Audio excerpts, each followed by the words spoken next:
விஜய் முன்னிலையில் தாவேக்கால் இணைந்த ஓபிஎஸ் ஆதரவாளர்.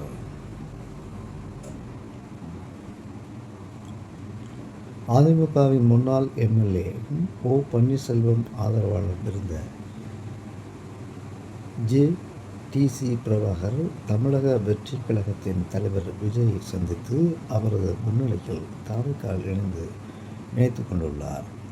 அதிமுக முன்னாள் எம்எல்ஏ ஜே.டி.சி. பிரபாகர் அதிமுகவில் ஏற்பட்ட உள்கட்சி பூசலுக்கு பிறகு தமிழக வெற்றி கழக தலைவர் விஜய் முன்னிலையில் தாவேக்காவில் இணைந்துள்ளார்.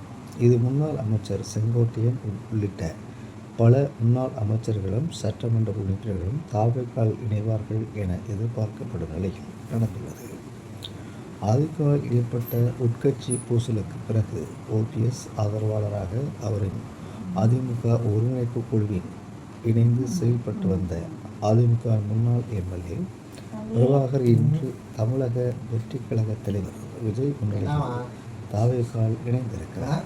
ஏற்கனவே அதிமுகவில் நீக்கப்பட்ட முன்னாள் அமைச்சர் செங்கோட்டையன் தாவேக்கால் இணைந்து பயணித்து வரும் இந்நிலையில் அவருக்கு தாவேக்கால் மாநில நிர்வாக குழு தலைமை ஒருங்கிணைப்பாளர் பதவி வழங்கப்பட்டிருந்தது. மேலும் செங்கோட்டையன் பல முன்னாள் அமைச்சர்களும் சட்டமன்ற உறுப்பினர்களும் தாவேக்காவில் இணைவார்கள் என தெரிவித்திருந்தார். தொடர்ந்து ஈரோட்டில் நடைபெற்ற தாவேக்காவின் பரப்புரையை கூட்டத்தில் அக்கட்சியின் தலைவர் விஜய் தங்களுடன் இணைந்து பயணிக்க வருபவர்களுக்கு உரிய அங்கீகாரம் அளிக்கப்படும் என தெரிவித்திருந்தார். இந்த நிலையில் தான் அதிமுக முன்னாள் எம்எல்ஏ ஜி.டி. பிரபாகர் தாவேக்காவில் இணைந்திருக்கிறார். தொடர்ந்து வரும் பொங்கலுக்கு 40க்கும் மேற்பட்ட முக்கிய நபர்கள் இணைப்பதற்கான பணிகள் நடைபெற்று வருவதாக தகவல்கள் தெரிவிக்கின்றன. வெளியாகிருக்கின்றது.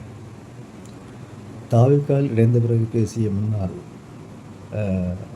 எம்எல்ஏ பிரபாகர், எம்ஜிஆரை பார்த்தபோது என்ன மகிழ்ச்சி ஏற்பட்டது அதுபோல் இன்று நான் விஜயை சந்தித்த போது ஏற்பட்டது. ஒரு அமைதி புரட்சி தமிழ்நாட்டில் நடந்து கொண்டிருக்கின்றது. தமிழ்நாட்டில் ஒரு மாற்றம் தேவை இருக்கின்றது. அதற்காக தாவேக்கால் இணைந்திருக்கிறேன் என தெரிவித்திருக்கிறார்.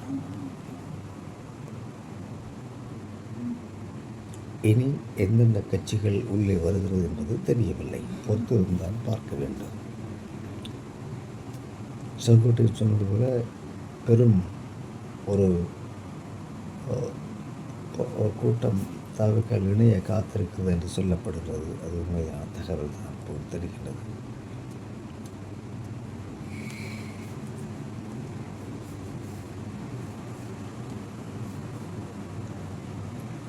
இன்னும் இணைப்பு விழா நிறைய நடைபெறும் என்றும் அவர் தெரிவித்திருக்கின்றார்.